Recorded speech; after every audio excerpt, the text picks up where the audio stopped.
再来看日月潭的游客总算阁回转来了。日月潭管理处的统计，顶个月6月到日月潭的游客有33万7千人，创下着7年来旅客人数单月新高的纪录。国民旅游的人数嘛比去年同期增加1万3千人。这个月阁有安心旅游的补助，再加上囡仔的夏热，所以这个月游客数有机会阁来破纪录。来到日月潭大石头的地标前，当然一定要翕相。没关系的。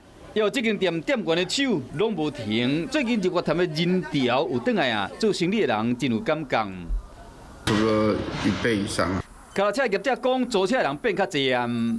有，还有房间哦。那你们需要什么样的房型？问房间的人嘛变较侪。人拢有出来啊，有啥意向吗？应该有啊，有。餐厅嘛同款。比较国旅的部分的话，今年是有略微上升，有单月份就有1万多人。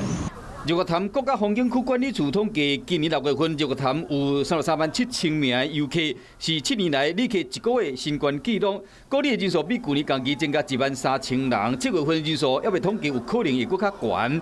是讲日月潭的生意人拢真烦恼，讲这消费人潮袂久长。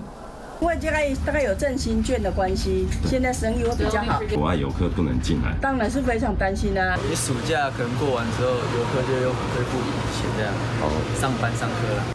日月潭游览的人数变较侪，人潮会使带来钱潮，生意人拢望讲，这个旅游的热度会使继续落去，唔通又搁回到冷冷清清的过去。